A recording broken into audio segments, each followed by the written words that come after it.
Terima kasih atas kesempatannya. Pada hari ini saya akan mensosialisasikan asesmen kompetensi minimum dan mensosialisasikan guru belajar seri AKM.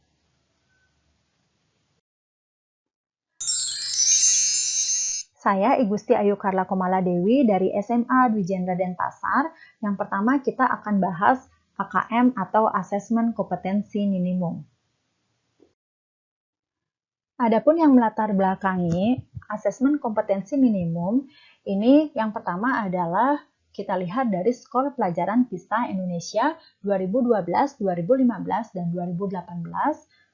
Hasil PISA 2018 berdasarkan OECD 2019 berturut-turut, nilai untuk membaca dari hasil tes di 2018 adalah 371, untuk matematika 379, dan sains 396. Nilai ini mengalami penurunan dibandingkan tes di tahun 2015, di mana berturut-turut membaca memperoleh skor 397, matematika 386, dan sains 403. Membaca memiliki penurunan skor terendah dan bahkan di bawah skor di tahun 2012, yaitu 396. Nah, turunnya skor PISA ini memang boleh dibilang memprihatinkan jika dibandingkan dengan rata-rata internasional. Indonesia memiliki jarak yang cukup jauh. Membaca di rata-rata internasional ada di angka 487, matematika dan sains di rata-rata internasional ada di angka 489. Indonesia bahkan tidak berhasil menembus skor di atas 400 untuk ketiganya. Nah, apa itu AKM? Jadi, AKM itu adalah penilaian kompetensi mendasar yang diperlukan oleh semua murid untuk mampu mengembangkan kapasitas diri dan berpartisipasi positif pada masyarakat. Apa pentingnya asesmen nasional? Jadi di abad 21, kita memerlukan generasi yang memiliki kecakapan hidup abad 21. Di antaranya adalah kecakapan belajar dan berinovasi, kecakapan menggunakan teknologi informasi, dan kecakapan hidup untuk bekerja dan berkontribusi pada masyarakat. Nah, ini diperlukan selain tuntutan kecakapan abad 21, profil pelajar Pancasila juga menjadi rujukan pencapaian karakter bagi seluruh siswa di Indonesia. Bahkan, profil pelajar Pancasila ini sudah merangkum serangkaian kecakapan hidup abad 21. Karakter pelajar Pancasila yang ingin dicapai oleh siswa, diantaranya yang pertama, beriman dan bertakwa kepada Tuhan Yang Maha Esa, serta berakhlak mulia. Kemudian yang kedua, berkebinekaan global. Yang ketiga, mandiri. Yang keempat, bernalar kritis. Yang kelima, kreatif. Yang keenam, gotong royong. Nah, kompetensi siswa itu diantaranya adalah kecakapan hidup, abad 21, dan profil pelajar Pancasila. Dan ini terukur melalui asesmen nasional yang berupa asesmen kompetensi minimal atau AKM, survei karakter, dan survei lingkungan belajar.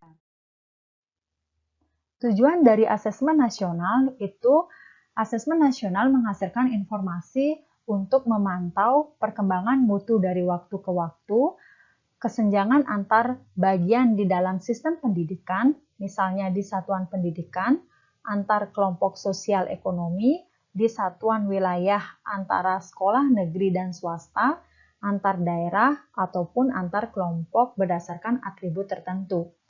Asesmen nasional bertujuan untuk menunjukkan apa yang seharusnya menjadi tujuan utama sekolah, yakni pengembangan kompetensi dan karakter siswa. Asesmen nasional juga memberi gambaran tentang karakteristik esensial sebuah sekolah yang efektif untuk mencapai tujuan utama tersebut.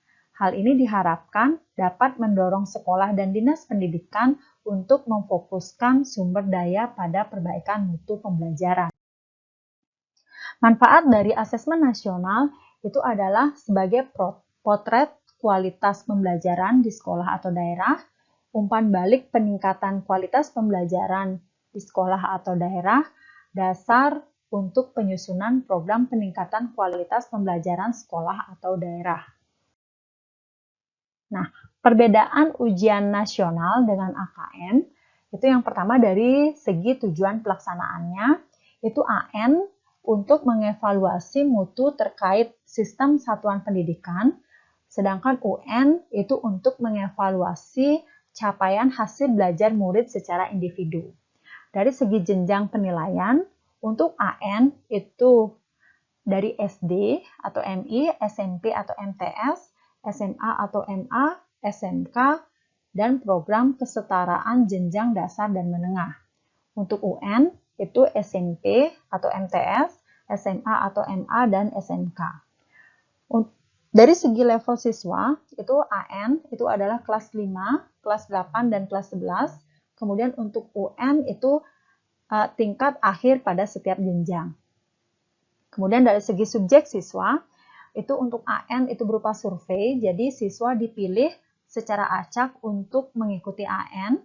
Kemudian kalau UN itu dengan sensus, jadi semua siswa mengikuti UN.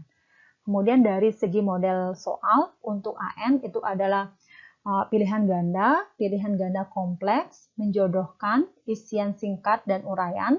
Kemudian untuk UN itu adalah pilihan ganda dan isian singkat pada program matematika pada jenjang SMA atau SMK. Kemudian dari segi sasaran penilaian, itu untuk AN, itu adalah kompetensi literasi, numerasi, dan karakter serta kualitas dan iklim satuan pendidikan yang mendukung pembelajaran. Kemudian untuk UN, itu adalah penguasaan terhadap mata pelajaran. Dari segi metode penilaian, untuk asesmen nasional atau AN itu adalah Computerized Multi-Stage Adaptive Testing. Kemudian untuk UN itu adalah Computer Based Test atau Paper Based Test. Nah, asesmen nasional ini dibedakan menjadi yang pertama adalah asesmen kompetensi minimal atau AKM yang terdiri dari pertama asesmen literasi membaca, yaitu memahami, menggunakan, mengevaluasi, merefleksi. Kemudian ada asesmen numerasi, yaitu memahami, mengaplikasi, dan bernalar. Yang kedua itu adalah survei karakter, dan yang ketiga adalah survei lingkungan belajar. Untuk teknis pelaksanaannya, jadi jadwal pelaksanaannya untuk tingkat SD atau MI dan paket A, itu di hari pertama tes literasi 75 menit, survei karakter 20 menit. Di hari kedua, tes numerasi itu 75 menit, survei lingkungan belajar itu 20 menit. Kemudian pada jenjang SMP atau MTS dan paket B, dan jenjang SMA atau SMK atau MA dan paket C, itu di hari pertama tes literasi 90 menit, survei karakter 30 menit, di hari kedua tes numerasi 90 menit, survei karakter belajar 30 menit. Kemudian peserta AKM itu adalah seluruh satuan pendidikan, dan pelaksanaannya itu tidak semua murid, pemilihan sampel dilakukan secara acak dengan menggunakan atau berbasis komputer dan bersifat adaptif, di mana pertanyaan yang disajikan bergantung pada kemampuan siswa. Nah, bentuk soal dari AKM itu adalah pilihan ganda kompleks, menjodohkan, isian singkat, dan uraian. Nah, di sini untuk komponen AKM numerasi, itu yang pertama dari segi konten. Jadi, yang pertama adalah bilangan meliputi representasi, sifat urutan, dan operasi beragam jenis bilangan, jadi cacah, bulat, pecahan, desimal. Kemudian pengukuran dan geometri meliputi mengenal bangun datar sehingga menggunakan volume dan luas permukaan dalam kehidupan sehari-hari, juga menilai pemahaman peserta didik tentang pengukuran, panjang, berat, waktu, volume, dan debit, serta satuan luas menggunakan satuan waktu. Kemudian data ketidakpastian meliputi pemahaman interpretasi serta penyajian data maupun peluang. Aljabar meliputi persamaan dan pertidaksamaan, relasi, dan fungsi termasuk pola bilangan serta rasio dan proporsi. Untuk proses kognitif, itu pemahaman memahami fakta, prosedur, serta alat matematika, penerapan, mampu menerapkan konsep matematika dalam situasi nyata yang bersifat rutin, penalaran, benalar pada konsep matematika untuk menyelesaikan masalah bersifat non-rutin. Dari segi konteks, yang pertama personal berkaitan dengan kepentingan diri secara pribadi, sosial budaya berkaitan dengan kepentingan antar individu, budaya, dan isu kemasyarakatan, saintifik berkaitan dengan isu aktivitas serta fakta ilmiah baik yang telah dilakukan maupun futuristik. Yang kedua adalah AKM, komponen AKM literasi membaca. Yang pertama dari segi konten, teks informasi, yaitu teks yang bertujuan untuk memberikan fakta, data, dan informasi dalam rangka pengembangan wawasan serta ilmu pengetahuan yang bersifat ilmiah. Kemudian teks fiksi, yaitu teks yang bertujuan untuk memberikan pengalaman, mendapatkan hiburan, menikmati cerita, dan melakukan perenungan kepada pembaca. Kedua, proses kognitif, yaitu menemukan informasi, mencari, mengakses, serta menemukan informasi tersurat dari wacana. Interpretasi dan integrasi, yaitu memahami informasi tersurat maupun tersirat, memadukan interpretasi antar bagian teks untuk menghasilkan inferensi. Evaluasi dan refleksi, menilai kredibilitas, kesesuaian, maupun keterpercayaan teks, serta mampu mengaitkan isi teks dengan hal lain di luar teks. Dari segi konteks, yang pertama personal berkaitan dengan kepentingan diri secara pribadi, sosial budaya berkaitan dengan kepentingan antar individu, budaya, dan isu kemasyarakatan, saintifik berkaitan dengan isu aktivitas serta fakta ilmiah baik yang telah dilakukan maupun futuristik. Laporan hasil asesmen kompetensi minimum yang menunjukkan kategori kompetensi dasar sekolah perlu ditindaklanjuti dengan perubahan strategi pembelajaran sejalan dengan tujuan asesmen nasional. Untuk mencapai kompetensi siswa dan peningkatan mutu pendidikan, maka praktik pembelajaran pun sedikit demi sedikit perlu berubah dari pembelajaran yang berbasis konten menuju pembelajaran yang berbasis kompetensi. Nah, perbedaan pembelajaran berbasis kompetensi dan pembelajaran berbasis konten itu adalah yang pertama, pembelajaran berbasis kompetensi berpusat pada kebutuhan, pembelajaran berbasis konten berpusat pada materi pembelajaran. Kemudian pembelajaran berbasis kompetensi itu belajar untuk pemahaman konsep dan keterampilan, sedangkan pembelajaran berbasis konten itu belajar untuk cakupan materi. Pembelajaran berbasis kompetensi menunjukkan kinerja dengan menerapkan konsep, sedangkan pembelajaran berbasis konten menjawab serangkaian pertanyaan tes berdasarkan topik. Pembelajaran berbasis kompetensi, pembelajaran terkait dengan konteks kehidupan nyata siswa, sedangkan pembelajaran berbasis konten, pembelajaran kurang atau tidak terkait dengan konteks kehidupan nyata siswa. Pembelajaran berbasis kompetensi berorientasi pada proses dan penguasaan kompetensi, sedangkan pembelajaran berbasis konten berorientasi pada nilai akhir. Kategori hasil AKM, yang pertama perlu intervensi khusus, diantaranya kebutuhan. Sebagai pemula, siswa biasanya memiliki persyaratan belajar yang sama dan perlu mempelajari keterampilan dan konten yang sama. Struktur pembelajaran, konten pembelajaran untuk pemula dan bersifat mendasar. Meskipun demikian, kunci pembelajaran terletak pada alur pengajaran yang intensif dan program yang terstruktur. Cara formal atau informal, para pemula membutuhkan strategi belajar yang lebih formal dan instruksional yang memberikan pengalaman dan kesempatan belajar yang serupa kepada semua siswa pemula. Pendekatannya dengan training atau pelatihan intensif. Yang kedua, dasar. Jadi kebutuhan siswa mulai kompeten dan berusaha untuk mengasah keterampilan mereka saat mereka merasa nyaman. Dengan struktur pembelajaran untuk siswa dengan tingkat kompetensi dasar masih didorong oleh program yang terstruktur, namun perlu pula mulai memperkenalkan lebih banyak variasi ke dalam desain pembelajaran untuk memenuhi kebutuhan individu yang muncul. Jadi cara formal atau informalnya dengan mengandalkan program pelatihan yang lebih maju yang mencakup lebih banyak latihan, simulasi, dan pemecahan masalah. Dengan pendekatan coaching, simulasi, dan pemecahan masalah sangat penting untuk meningkatkan kinerja dan tingkat kenyamanan siswa pada tingkat kompetensi dasar. Yang ketiga adalah cakap.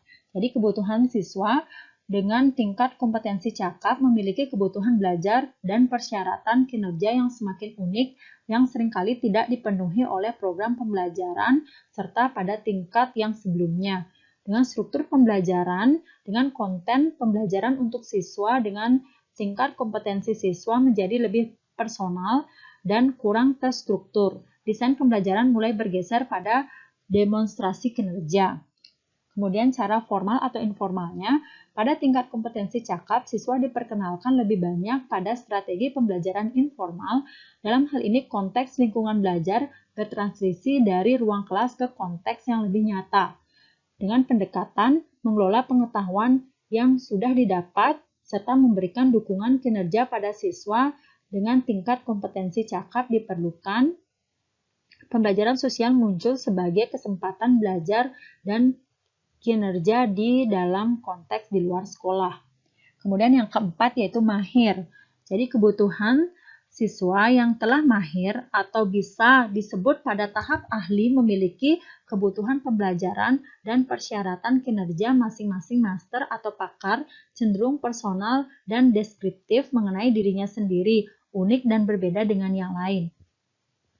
Strategi dan lingkungan pembelajaran yang disesuaikan tersedia untuk setiap siswa mahir, termasuk peluang untuk melakukan lebih banyak penelitian secara mandiri dan kolaboratif. Cara formal atau informal, bagi siswa dengan tingkat kompetensi mahir, pembelajaran merupakan aktivitas berbasis teman sebaya, kolaboratif, dan sosial. Mereka belajar dari satu sama lain. Kemudian pendekatannya, pembelajaran yang sifatnya kolaboratif adalah kunci bagi siswa mahir, termasuk pembelajaran yang melibatkan kemampuan untuk belajar melalui inovasi dan proses penemuan. Menjadi guru, mentor, atau pelatih bagi orang lain adalah strategi pembelajaran penting lainnya. Baik, demikian tadi saya sudah mensosialisasikan asesmen kompetensi minimum, dan sekarang untuk bagian yang kedua, saya lanjutkan dengan sosialisasi guru belajar seri AKM.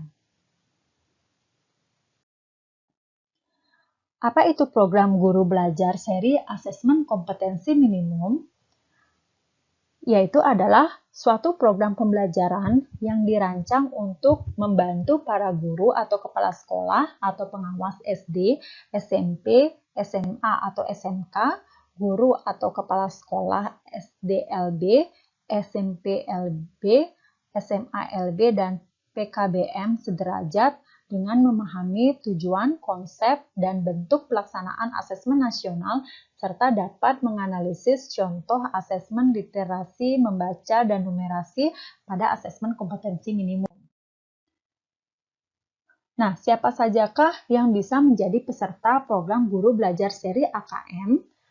Yaitu yang pertama, semua guru SD, SMP, dan SMA atau SMK, kepala sekolah SD, SMP, dan SMA atau SMK, pengawas SD, SMP, dan SMA atau SMK, semua guru SDLB, SMPLB, dan SMALB, kepala sekolah SDLB, SMPLB, dan SMALB, peserta yang berasal dari pusat kegiatan belajar masyarakat, PKBM sederajat SD, SMP, SMA, atau SMK, dan yang telah memiliki akun SIM PKB. Nah, pola kegiatan dan tahapan kegiatan. Yang pertama, pola kegiatan itu lebih fleksibel dari segi waktu, lebih mudah, dan lebih kolaboratif. Di mana tahap kegiatannya dibagi menjadi dua tahap, yaitu bintek dan pengimbasan. Waktu pelaksanaannya, pendaftaran angkatan 1-11 itu mendaftar dengan memilih jadwal bintek yang tersedia, yaitu dari tanggal 22 Desember 2020 sampai 23 Februari 2021. Pengimbasan ini semua angkatan, yaitu dari tanggal 9 Januari sampai 27 Februari 2021. Apa yang didapat peserta program Guru Belajar Seri AKM. Jadi yang pertama adalah pengalaman belajar yang seru, kemudian pengalaman belajar bersama sesama guru, kepala sekolah, pengawas, dan PKBM sederajat, pemahaman terhadap asesmen kompetensi nasional, kemudian sertifikat BINTEK 32 JP, dan piagam penghargaan. Nah, bagaimanakah cara ikut kegiatan Guru Belajar Seri AKM? Yang pertama, masuk ke situs kegiatan, ketik gurubelajar.kemendikbud.go.id. Jadi muncul seperti ini. Kemudian pilih Guru Belajar Seri AKM dan login. Masukkan nomor UKG dan password. Kemudian pilih angkatan. Jadi tersedia angkatan 1 sampai angkatan 7. Kemudian ikuti kegiatan ini sampai tuntas 100%. Om Swastiastu. Selamat pagi, saya Ibu Siti Ayu Karla Kumala Dewi dari SMA Dwi Jenda Denpasar. Hari ini saya akan mensosialisasikan Guru Belajar Seri AKM. Baik, kemudian kita mulai. Pertama, ketik dulu gurubelajar.kemendikbud.go.id. Kemudian diklik Oke, saya mengerti. Kemudian dicari seri asesmen kompetensi minimum, diklik selengkapnya, kemudian klik masuk, ya, dipilih, dimasukkan nomor UKG dan passwordnya, ya, sudah tersedia, masuk, kemudian dipilih menu asesmen kompetensi minimum. Jadi di sini ada 3, jadi buruan bisa nanti gabung di Telegramnya. Kemudian nanti setelah ikut bisa cek sertifikatnya di sini.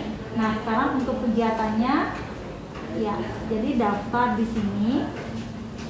Nah, jadi di sini masih tersedia 3 angkatan, yaitu angkatan 6, 7, dan 8. Jadi bisa dipilih salah satunya. Ya, jadi bisa cek dulu. Jadi nanti untuk cek sertifikatnya bisa klik. Baik, sekian sosialisasi untuk Guru Belajar Seri AKM. Saya tutup dengan para santi.